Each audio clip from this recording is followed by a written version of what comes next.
The Detroit Lions are frauds. Drake May owns your poverty franchise. Sam Darnold owns your poverty franchise. The Chiefs dynasty is so unbelievably cooked. Caleb Williams owns your poverty franchise with pink painted nails. Week 16 NFL. I know this is delayed. I was back home with my family for Christmas. I did a little early Christmas. And the Lions lost, so I was extra depressed. I didn't want to talk about it. Let's just get into this. I guess I'm going to start with Steelers-Lions because I know you're all going to shit talk me so much about this dog water game and the gigantic DK Metcalf scandal that came out of it. It's probably not the right word, but 29-24, Detroit Lions lose to the Pittsburgh Steelers. At the end of this game, Detroit Lions had a 1st and goal on the 1 that we completely squandered away, did not score, and the Steelers win it. Let's just be real about something, guys. The Detroit Lions all season long, my team that I love, we have struggled to win every close game. Our defense is barbecue chicken. Even if we win this game and won out and everything was perfect and we went to the playoffs, we weren't going to beat a good team. We are simply not a Super Bowl caliber team. We don't have a Super Bowl caliber defense, and it's really depressing as a fan. So as much as I would love to win this game, I'm not as sad as I think people expect. I knew that we weren't going deep in the playoffs playing like this, and especially the way this game ended. The Pittsburgh Steelers survived a wild finish, pushing Detroit to the brink of playoff elimination. Technically, if we win out and a bunch of other teams lose, we can still go to the playoffs. It's very, very unlikely. This was a game that we never should have lost. We just played so horribly. We start out halftime with the safety. They put up 17 in the 4th quarter. And on 1st and goal. Now, it's 1st and goal from the 1. This would have been the game, tying. This is that play in question. 1st and goal from the 1. We're about to score a touchdown to go up by a point. And we basically ran a pick play. You got Isaac Tesla basically runs a pick so that Amon-Ra St. Brown can get wide open. Sets a pick, kind of like in basketball. This is illegal in NFL football, and it's a wide open touchdown to Amon-Ra St. Brown. Instead, the refs throw a flag for the pick play. We then get a false start. Now it's 1st and goal from 16 yards out, and our final play of the game right here is 4th and goal, where Jared Goff steps up, throws a laser. Not only was it a yard short, but it was offensive pass interference. It never would have mattered. Number 1, do I think the refs screwed us on, this penalty? No, it's the right call. I mean, teams run pick plays all game long. It usually doesn't get called, but it's kind of like holding. Like, there's a holding every play, but it usually doesn't get called. I wasn't so mad about this. What I was actually mad about was the play call. Why would you risk a pick penalty on an obvious pick play when it's 1st and goal from the 1? There are if you can't get a yard in the National Football League without doing something that could throw a penalty like a pick play, I mean, what are we doing here? I thought that this was a horrible play call. It worked to perfection, but then the flag is thrown because it was an obvious pick play. Why are we risking it? Hand the fucking ball off or run anything else. All you need is a yard, and you've got 4 straight plays from the 1. Clock's ticking a little bit, but then even 4 standard pass plays. I was mad with the play call. But at the end of the day, it didn't really matter, because at the end of the day, we're just not a playoff caliber team. It makes me so sad. Congratulations to the win for the Steelers. I did start Jaylen Warren in fantasy, and he was amazing. Aaron Rodgers looked great. 9-6 Pittsburgh Steelers are virtually guaranteed to go to the playoffs. I don't know if they've 100% secured it, but it certainly looks like the Pittsburgh Steelers are going. They played a great game. They beat us fair and square. I don't think this Pittsburgh team can go deep in the playoffs, though. There are so many teams with good records, so many kind of wild card teams in playoffs. I don't think Pittsburgh's one of them. Even though I do think they will have a playoff spot. I don't think they're good enough. I think they need... Quick update on fantasy, though. My fantasy round 2 was absolutely insane. I almost dropped 196 points. My opponent dropped 186. We both went nuclear this week. Luckily, I just barely squeaked it out. I'm very nervous about the championship, though, because I don't know if I'm going to have Josh Allen. I had 30 out of Bijan. I had 20 out of Smith. I had almost 50 out of Puka Nacua, 20 out of Harold Fannin, my GOAT. And then Chris Olave. I nicknamed him Washed Cornball because he was so bad bad at the start of this year. 37 piece. 30 out of Jalen Warren. It's like my highest performers underperformed. Like Brandon Aubrey underperformed, Josh Allen underperformed, but everyone else overperformed. I've never seen a 37 piece out of Olave. His team did amazing too. It all came down to Tyler Warren. If Tyler Warren if he'd hauled in more of those targets, I probably would have lost this. But that takes me to the finale. This is my fantasy football championship here against the guy in our league who's 10-4. We're both 10-4. 2 of his losses in the regular season came to me. So I have to sweep him. I got to go 3-0 against him for the fantasy championship. I'm kind of nervous. I've got a few guys that are questionable, so I'll probably have to make some adjustments. But his team is nasty too. He picked up all the really good running backs. He drafted running backs so well, and then he made a trade in the middle of the season for Jackson Smith and Jigba. So his team's disgusting, to keep it simple. Let's stay focused on the games, though. So, yes, the Lions lost. Yes, we're fraudulent. I'm sick of hearing that shit. How about this game? How about one of the greatest games we're ever going to get? 37-38 goes into overtime, 2-point conversion. Absolutely bonkers game. You know, I thought the Los Angeles Rams were one of the only teams in the league that was kind of immune to this, like, kind of collapsing. They collapsed in this game. They had a very significant lead in the third quarter, and they just choked that shit away.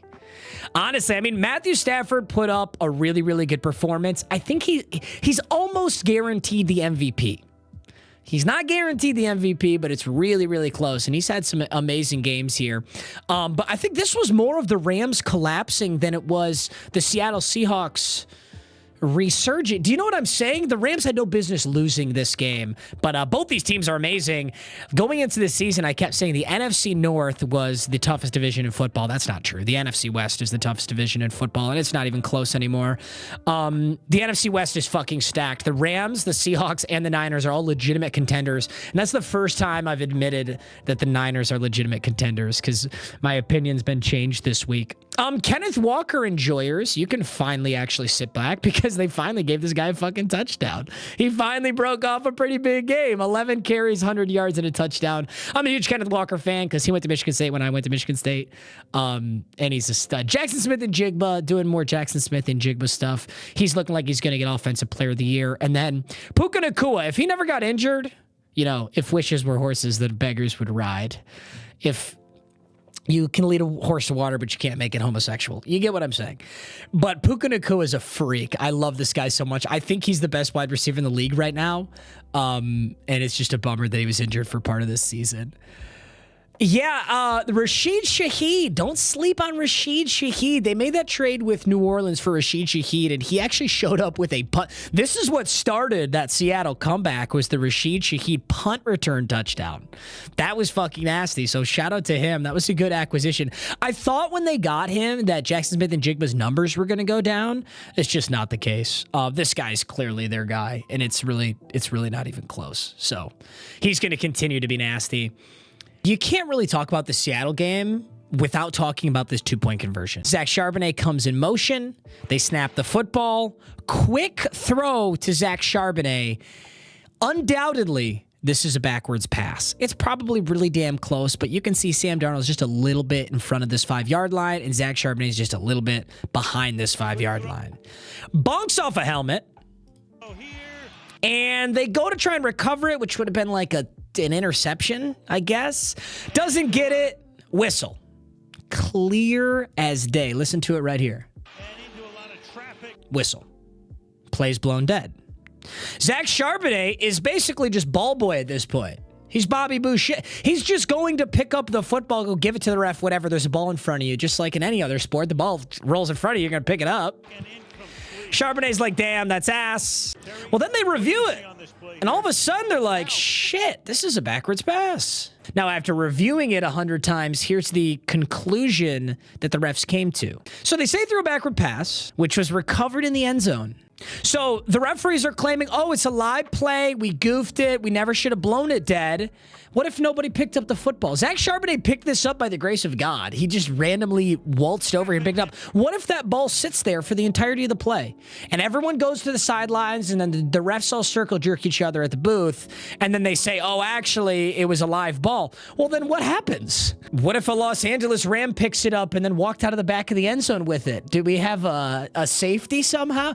That's why Coach says, always pick up the ball. Clearly, he heard it on TV as well, but under the rules of continuous action of play, the whistle doesn't matter. If the refs blow a play dead and then nobody recovers it, what occurs? I guess this will be a coaching point moving forward. Like, losing a game like that is crazy, but yeah, I mean, run to the ball, get on the ball no matter what. I do think the funny thing is Los Angeles really had this opportunity right here. Like, they were going for this little interception. He doesn't get on it. And then everyone's kind of just walking. Yo, how many of you won your fantasy league because Zach Charbonnet got 2 points off of this? Look at this. Look at this. This was a playoff game. This felt like a playoff game. This is a banger game. Okay, so that's Rams Seahawks. Matthew Stafford passes for 457, 3 touchdowns, and loses the game.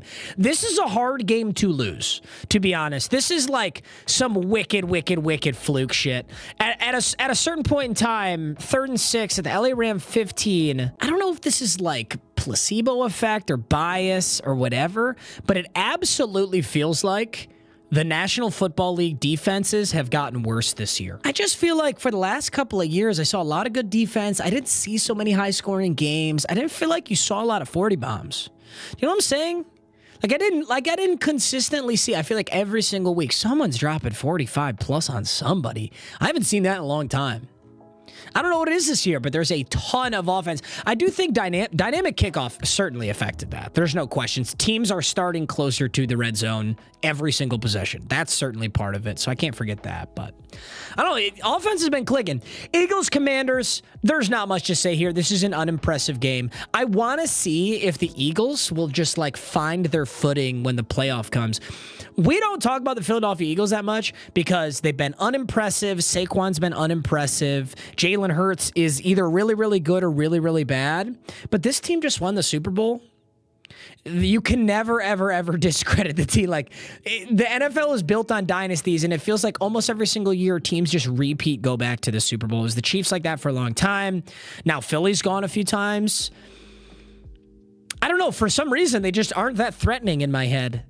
This game's not an impressive win. Beating the Marcus Mariota Washington Commanders is not impressive. So there's not much I can say about that game, but Philly does get the win. Packers-Bears was absolutely insane. Packers-Bears was absolutely nutty. The Bears have locked up the NFC North virtually. I think they may have truly locked it up. They've got the Niners next, so it's the 11-4 teams are going to take on each other. This was my greatest prediction. I got to keep glazing myself. Caleb Williams and the Bears, Ben Johnson look amazing. And DJ Moore had the insane overtime catch to win the game. And DJ Moore, I feel like, really hasn't done that much this season. I mean, this Bears offense has been interesting, but more than anything, they've been running the football insanely effectively with Kyle Monangai and DeAndre Swift. I feel like DJ Moore's kind of like been sidelined a little bit, and this was his game where he just stupid popped. I'll continue to say that the Green Bay Packers are overrated. I think the Green Bay Packers are overrated. I think they've been overrated. It's a little different now, though, because Malik Willis has to come in, and you don't have Micah Parsons, so I'm not going to kick a horse while they're down. That's not the saying. I'm not going to kick a gay horse while it's drinking water. Gotta watch the DJ Moore play, dude. This play was so sick. Caleb Williams and DJ Moore. Sorry. Call game. It's so funny to watch this. Dude, he has such a... I fucking love Caleb Williams. I actually think he's so good. That's a fucking money ball, and that's DPI. That is a money ball, and it's DPI. And it's in overtime. And it's in Chicago. Holy shit. Knocked the wind out of him, too. You know that shit hurt so bad. You know what I kind of expected to happen when that happened? You know when players like dogpile the guy who scored the game-winning touchdown, but like they're actually injured? Dude, I expected everyone to go run and jump on an injured DJ Moore and just make everything worse. Unbelievable game winner. How electric in Chicago. This might be the greatest game in Chicago history since Cubs 2016 Game 7. Waited my entire 34 years on Earth to see the Bears win that game against that team. It's so true, though. It's like you feel like you've seen this story before. Close game, Packers-Bears. You know what's going to happen? The Bears are going to choke it. They're going to lose. That's what you think. You get conditioned to believe that. Sorry, but Caleb Williams is elite. This was an impressive throw, given the strong win in this game and the season being on the line. Just wow. This is an insane throw. It's an absolutely insane throw. Never questioned why Caleb Williams was round 1, pick 1. A pretty much unanimous round 1, pick 1. And they gave him shit for that. Yeah, just an insane game. I still think this, though. I still think Chicago is not ready to be a legitimate playoff contending team. I do not think they're ready. I think they're very good.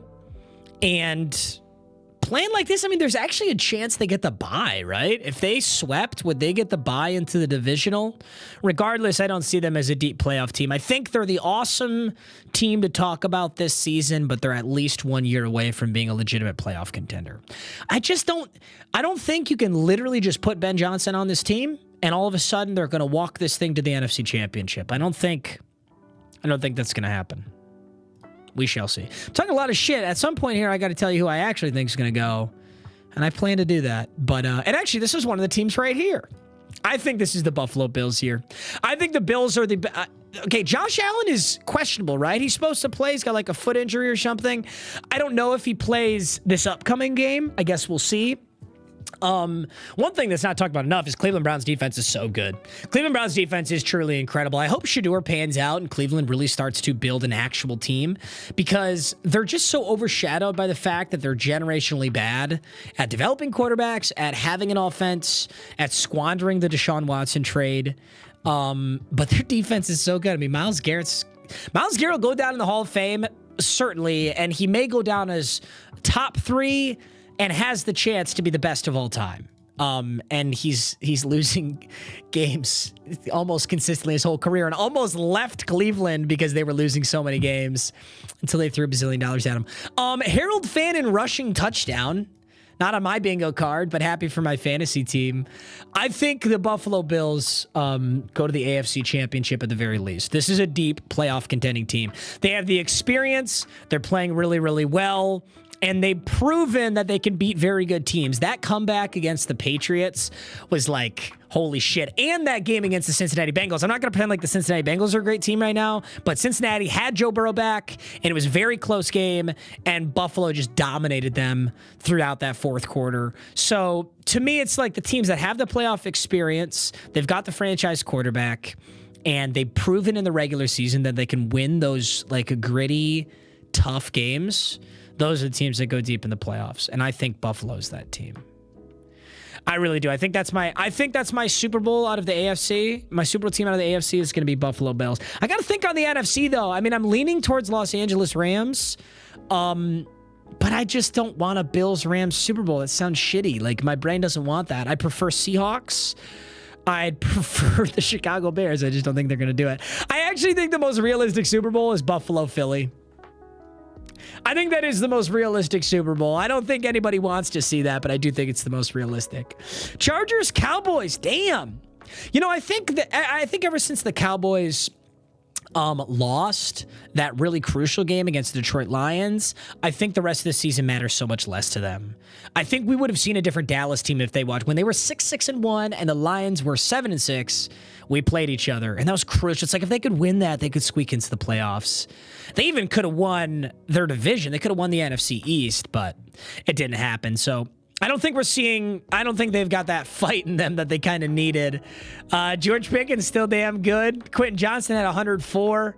Justin Herbert's looked amazing. I think Jim Harbaugh is the best thing that could happen to Los Angeles Chargers. I think this is a playoff contending team too, but I don't see him getting past Buffalo.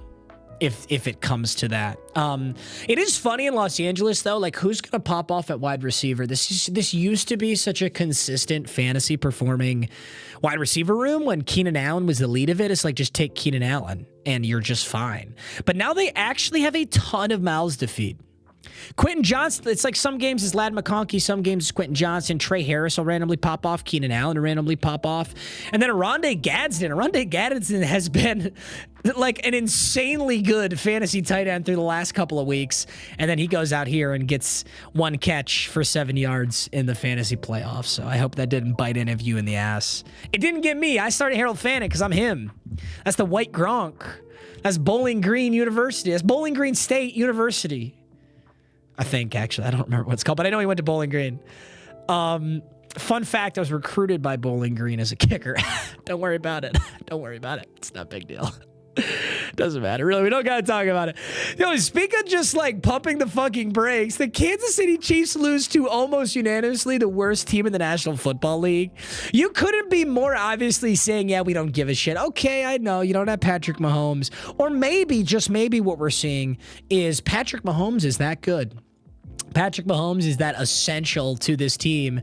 And maybe all the Patrick Mahomes slander was not warranted. Maybe this guy's actually him. Just kidding. We know he's actually him, but imagine telling somebody, hey, in week 16, the Kansas City Chiefs are going to lose to the Tennessee Titans 26-9, and the Chiefs will already be eliminated from the playoffs. Kind of inconceivable, and you'd be like, oh, Patrick Mahomes must have got injured in week 1, right? No. No, I mean, he did get injured here. I'm cherry picking a little bit, but we can prey on their downfall. Jaguars Broncos. This was the biggest shocker for me. My thought process this whole season was that I had the Jacksonville Jaguars and the Denver Broncos as frauds. Like, just that I didn't think they were as good as I was perceiving them to be. But wow, I think Jacksonville more than anybody has impressed me. Jacksonville winning this game in Denver is kind of nuts, to be honest. And you know what's funny about this Jacksonville team? It's outside of Liam Coen, it's not different.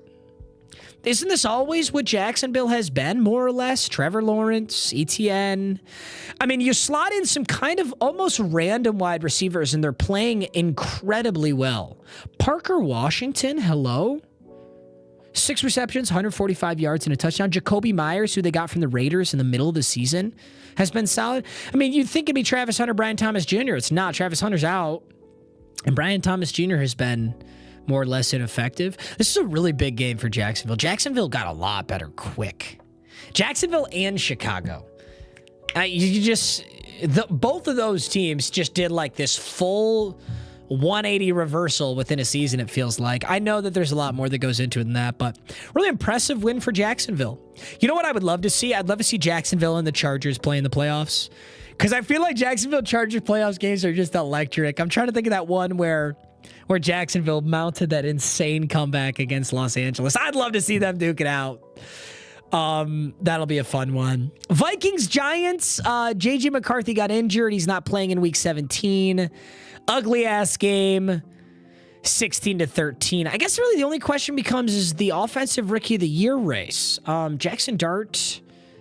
I don't know that he wins it. I don't know who they're thinking it's going to be. But I'm interested to see. Very unimpressive game all around, though. I didn't watch this game. Do you blame me? I didn't watch this game. Jets Saints was kind of crazy because Tyler Shuck has been kind of nice. And the Saints have also been like really nice through this final stretch. I think if you're a Saints fan, this is where you get delusional. And you're like, wait a minute, we're stringing together wins. Like, are we really him? Are we really going to do this? Part of this to me is like poverty wins. Like, it's the end of the season and people are kind of slowing down and realizing whether they're tanking or not. But I've been super impressed with Tyler Shuck. I'll never forget him shooting up the draft boards so late, so seemingly randomly. And I kind of like how he's played these last couple of games. I certainly like when he throws to Chris Olave. I certainly like, wow. Like, this is actually kind of crazy. It's kind of crazy that Chris Olave has an 1,000-yard season and 8 touchdowns, 92 receptions. Is anybody talking about that? I mean, I don't think you would. The Saints are 5-10, and it's not entirely impressive, but this is kind of sick. It's kind of sick for my fantasy team, my dynasty team. Don't even worry about it. Chris Olave is really good in Ohio State. He was super good wide receiver. I'm not shitting on him. It's just, you're on the Saints. And then the Jets are taking. I mean, come on. We know this. Buccaneers, Panthers. Yikes. I mean, all we've literally ever talked about for the last 8 weeks is, wow, Tampa Bay's falling off. Holy shit. I mean, could you fall off any harder than Tampa Bay has? Look at this start of the season. Win, win, win. Loss to the Eagles. Okay, close loss to the Eagles. Win, win, loss to Lions. Lions the best team in football, so it makes sense. And then a win. And, LLL. Quick W against the Cardinals. LLL. Tampa Bay cooled off.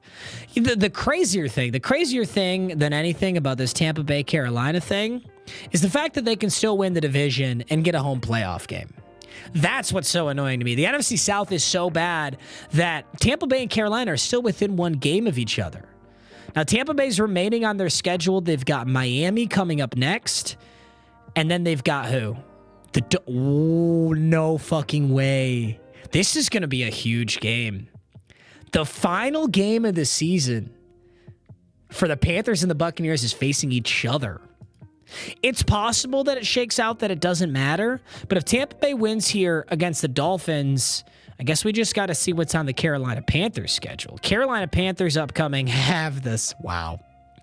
I mean, to me, it's pretty likely that the Panthers lose this game to the Seahawks.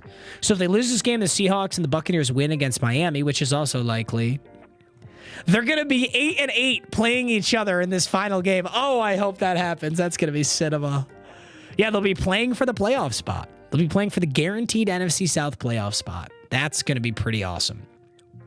What do I have to say about this game? I think my biggest takeaway is that Bryce Young has improved his game so immensely. He's still not there yet. Carolina's still not there yet, and they just lack talent across the board, I think. I don't think this team's ready, but he's improved so much. He went from being benched. He was benched for Andy Dalton to clearly being their best option and winning close games late.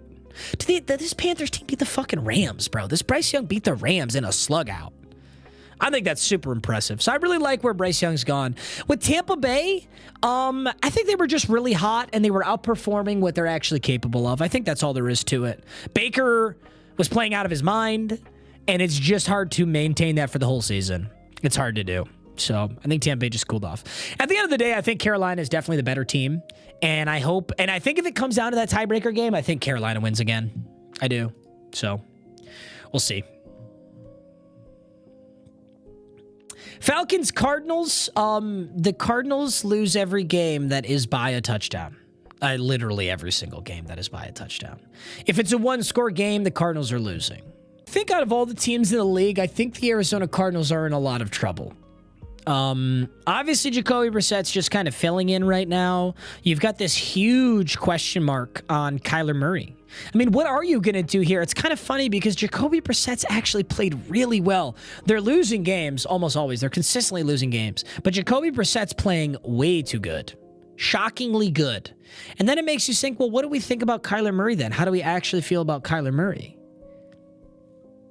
I don't know what the Arizona Cardinals are going to do. I root for them. I live in Arizona now, so I like to go to Cardinals games. But I just don't know what the hell they're going to do. Someone way smarter than me and way more ball knower than me is going to have to go in there and fix that team because I couldn't even give a recommendation. Raiders, Texans. You know, it's always funny at the end of the season when you think, like, this game to me at the start, it's like, this is a blowout. There's no way that Houston loses this. No way Houston loses this. This Houston team is kind of an enigma. It feels like they always match their opponent's skill level. Like, how does Houston play out of their minds against the Kansas City Chiefs who have Patrick Mahomes in Arrowhead? And then you're really struggling to beat the Las Vegas Raiders. If they weren't the Las Vegas Raiders, they probably win this game. Las Vegas is mega struggling. Geno's looked horrible all season long. The offensive line's looked horrible all season long. The Raiders just look like shit. Houston Texans are a weird team. I think the Houston Texans can play with anybody, though. The Houston Texans can play with anybody. I actually think they're a better playoff team than anyone's giving them credit for. I think the Houston Texans also are a very strong playoff team. Texans are strong. Seahawks are strong. Rams are very strong. The Bills are strong. And then that brings me to the Patriots, who I think is the other really big contender. New England is nasty. New England is nasty. Drake May is nasty. Drake May put up a really good performance here, and normally I'd be like, yeah, Drake May can still win MVP. Stafford put up 460. I think Stafford's going to get it. Travion Henderson got hurt. That made me super, super sad. And Tyler Huntley had to come in, and that's never good for Baltimore. If Lamar Jackson is out, Baltimore is cooked. It is that simple.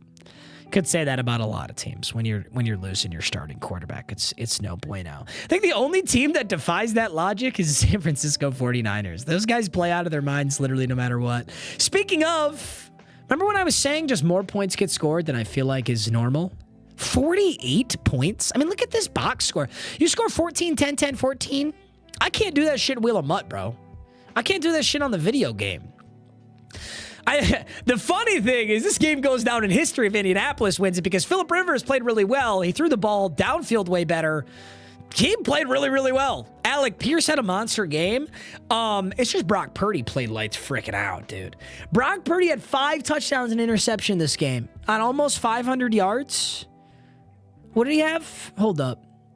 Sorry, I'm full of shit. 300 yards, 5 touchdowns, and an interception. This was a crazy offensive game from the San Francisco 49ers. It was also the first game where I was kind of like, damn, San Fran's actually legit. I think for most of the season, I was clowning San Fran for having a poverty schedule and having a really good defense and having a really good scheme. So it's like Mac Jones can do it. Anybody can do it. But then Brock Purdy comes in and they hang 48 points on the Colts. And I think the Colts are pretty damn good. And I also think Colts defense is pretty damn good. And they did not play like that right here at all. San Fran's a lot better than I've given them credit for. Do I think San Fran's going to the championship, NFC championship? Absolutely not. No way. No. I think they could win a wild card playoff game, though. They're not getting out of the divisional. That's my thoughts. There's only 2 teams I can see getting out of the NFC. Sorry, there's 3 teams I can see getting out of the NFC divisional. Eagles, Rams, Seahawks. There's only 3 teams I can see. In the AFC, Bills, Texans, and Patriots. Those are my final answers. No Denver, no Jacksonville, no Los Angeles. That's some hater-ass shit I just said. Dead ass. That's some hater-ass shit. Bengals, Dolphins. Sorry, I almost accidentally skipped over this game. If you're a Bengals fan, you realize just how good Joe Burrow is. Joe Burrow's disgusting. Joe Burrow is so unbelievably good at the quarterback position. You almost can make an argument that Joe Burrow is the best quarterback in the National Football League. I have no issue making that argument. The problem with Joe Burrow is Cincinnati Bengals defense is shit. They've consistently underperformed, and there's so much more that goes into the sport than just like being the quarterback, you know? But I think if the Cincinnati Bengals had the dynasty that these other teams have or had the win-loss record that the other teams had, I think we talk about Joe Burrow more highly. I'm not kidding. I actually do think he's the best quarterback in the league. I think he's the number 1 most talented, best quarterback in the National Football League right now. He just, oh God, this team is just so ass. I'll never get over it. How the fuck do you pay 3 guys $300 million? How do you do that? And 2 of them are wide receivers. And there's your wide. Hey, look, nuclear pop off. 9 receptions, 109 yards. T. Higgins, 3 for 53 and a touchdown. Yeah, they're really good. Chase Brown had a huge fantasy game, by the way. 4 receptions, 43 yards. That's 8 points alone. 2 receiving touchdowns. Then he gets 66 yards on the ground. It's a huge game. I was playing against him, so I know. Quinn Ewers came in for his first ever start. I'm a certified Quinn Ewers enjoyer because I met him for the college football 25 cover reveal. He was an absolute dog. I loved him. I thought he was the coolest guy ever. So I really wanted him to succeed and be great. This was not the debut you're looking for. I think, I'll give him credit. He's got 260 yards, but Miami's already been struggling. Tua's already been struggling. Cincinnati's defense isn't very good, and you're at home in Miami, so you definitely want better than a 26.4 QBR on a Quinn Ewers. But I'm not writing anybody off in their first game ever. I think it is fair to write Tua off, though. No, I can't say that. I'll never write Tua off. I don't care how dog shit Tua plays. I'm never writing him off. I'll be delusional till the day I die on Tua Tagovailoa. Call him Tua, turn the ball over all you want, bro. It's not going to be me. I'm not going to do it. Did I miss any of these games? It was a really good week of NFL football. I spent a lot of that time with my family, and obviously I intensely watched Steelers-Lions. The saving grace is we had tickets to this Lions game, and me and my family were like, it's just too far to get to Detroit, and it's too cold. Let's just stay home and watch it somewhere, which is fair. I mean, most of my family doesn't really want to go to a football game. I'm really the only one who wants to go, you know? And I'm so glad I didn't go. You know how depressing this would have been to watch in person? Do you understand how to drive out to Detroit and do all that shit and watch us lose this very essential game in such a pitiful Lions way would have been so painful. All right, gentlemen, I think that covers most of it. Let's make sure we go through some highlights on the NFL's Instagram and don't miss any of the big things. Jahmyr Gibbs, 48 career touchdowns before turning 24. He passes Barry Sanders for the most in NFL history. This is like slightly cherry-picked because the real stat should be in how many games, not before turning 24 years old. But it doesn't take away from the fact that Jahmyr Gibbs is a freak. And he's so good and he's so young. I'm so excited that we have him on our roster. He's a monster, bro. He's a monster. Aaron Rodgers was talking a lot of shit in classic Aaron Rodgers fashion. You know, the irony is every time I've ever been at Ford Field, it feels like I've watched Aaron Rodgers and the Packers beat the Lions. Not every time I've been, but especially growing up as a kid. Like, when I was like 14, 15, 16, 17, 18, you know, we'd always go to like a Packers or a Bears game. I just watch Aaron Rodgers shit on us, right? He's on the fucking Pittsburgh Steelers. Up and up. They love hot micing him. By the way, they love hot micing Aaron Rodgers. I made you miss though. He's having a blast. Unfortunately, he's probably one of my favorite players in the league. Just how it's got to be. Raiders put Brock Bowers on IR for the injury that he's had all season long, which is very interesting. I don't know if you know this. Brock Bowers is kind of a dog. He's been battling through this like pretty severe near injury virtually the whole season long. It's because he's playing for me in my fantasy championship. It's kind of a banger. Oh, did a girl say that? Never mind. That's not funny. Brock, get ready to learn Fernando Mendoza. Mendoza's the GOAT. I just saw a Giants fan fall to their knees in Walmart. As a Raiders fan, thank you. We need to tank. Yeah, we kind of do need to tank. Oh my God, I haven't even talked about this yet. This is some Lions ass shit. Guys, we're winning. We're winning by 7 going into halftime. We have all the momentum. Hate watching this shit.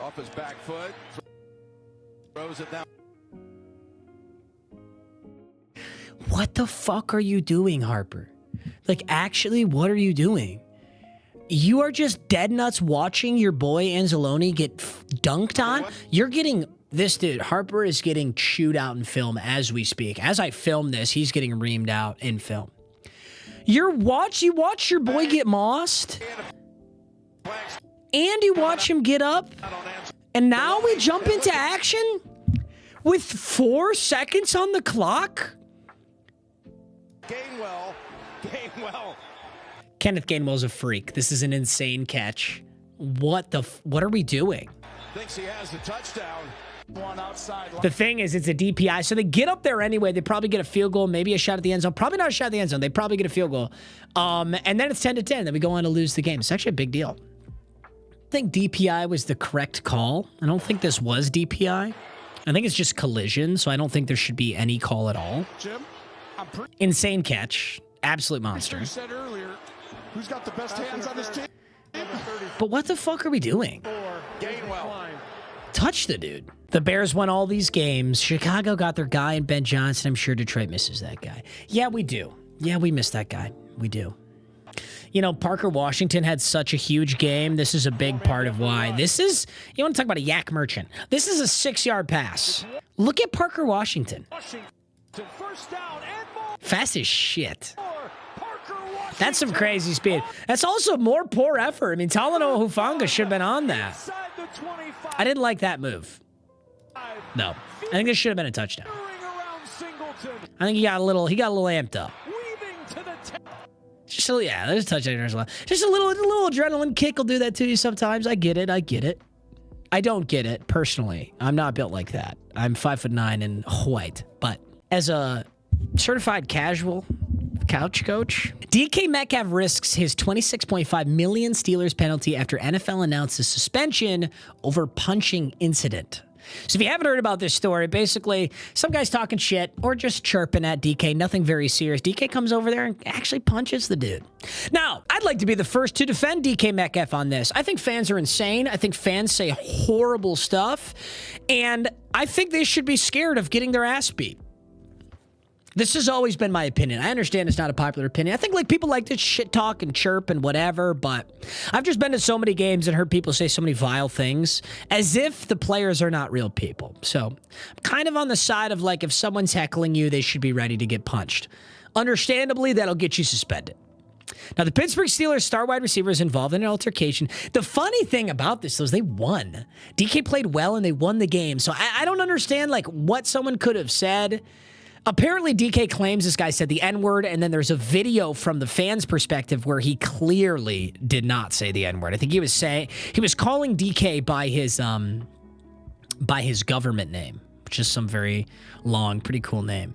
But apparently pissed him off. He won the game, so it was weird. No officials saw the incident. Metcalf remained in the game, but CBS cameras captured... Wait, this was during the game? The fan reportedly told the Detroit Free Press that he called Metcalf by his full name, DeKalin Zacharias Metcalf, which prompted Metcalf to react the way he did. I called him that, and then he grabbed me and ripped my shirt. I'm just a little shocked. Like, everyone's talking to me. I'm a little rattled, but I just want the Lions to win. DK Metcalf's actions violate league policy, which specifies that players may not enter the stands or otherwise confront fans at any time on game day. And if a player makes unnecessary physical contact with a fan in any way that constitutes unsportsmanlike conduct or presents crowd control issues and a risk of injury, he will be held accountable. Why is this a big deal? So the NFL says he's suspended. DK Metcalf has the option to appeal, basically saying, no, I shouldn't be suspended. If he is unsuccessful in his appeal, Metcalf would miss the Week 18 game between the Steelers and the Ravens, which could be for the AFC North title. Now, that's a hypothetical. Tom Pelissero of NFL Network, Metcalf reported the exact same fan to security last season when he was playing with the Seattle Seahawks. So this guy's like a certified DK hater, or he's just a well-known Lions heckler. I think this guy's a fucking bum, straight up. I mean, you're just a fucking bum. Why would you actively talk shit to players on the field? What the fuck's wrong with you? I'm glad he swiped at you. I'm glad he punched this dude, straight up. I think more people should be worried about getting punched by DK Metcalf if you're going to talk shit to him. A source close to Metcalf says the fan called Metcalf's mom a derogatory word and called Metcalf something we both know you don't call a black man. Yeah, this is what I was talking about. But unfortunately, there's video evidence from the fan side that shows he didn't. You know, it's kind of funny. That seems to be how all these cases go. When someone acts out and does something that they weren't supposed to, they just say that the other person said the N-word. That was the Myles Garrett thing. You remember that? Myles Garrett rips Mason Rudolph's helmet off, or rips somebody's helmet off and then swings it at Mason Rudolph. And then he says Mason Rudolph called him the N-word and everyone else disputes it. Well, it's the same thing here. This guy disputes it. DK Metcalf says he had the N-word. The N-word's the get out of jail free card in these, I guess. But unfortunately, there's no evidence to prove that. So I think the unfortunate thing for DK Metcalf is even if the guy said it, he still gets suspended. You still can't do what DK did. Even if the guy fully deserved it and totally said the N-word, hard R and all, he still gets suspended because he still broke league policy. Now, people keep saying this shtick about DK Metcalf's punch could have cost him $26 million. That's just a stupid-ass headline. Here's actually what occurred. The suspension allows the Steelers to attempt to waive Metcalf's remaining $25 million in fully guaranteed pay for 2026. So because he broke this piece of the contract, the Steelers are allowed to release him after the season with no further financial obligation. So what it really means is if the Steelers want to walk away from Metcalf and not pay him that $26 million, they have every right to do that. I don't think there is a snowball's chance in hell that's going to happen. That means they'd want to walk from DK. DK's excellent. And the Steelers have no good wide receivers outside of DK. And DK himself probably shouldn't be the wide receiver one over there. They really need a route runner. So no, I think they're going to try and get another wide receiver to complement DK. This whole DK cost himself $26 million is just a stupid fucking headline. The Steelers need to waive him for that to be the case. They need to release him into free agency. If they do that, then they're stupider than I thought. DK's too damn good for that. I think that covers just about everything. Week 16 NFL. My lines are cooked. You know what? It's fine, though, because when my team goes to Cabo, I'm going to go to Cabo. I'm going to have a great time. I don't got to go to Lions playoffs game this year because we're not going to fucking make it. All right, boys. I love you. Thanks for watching, as always. I'll see you guys in the next video. Peace.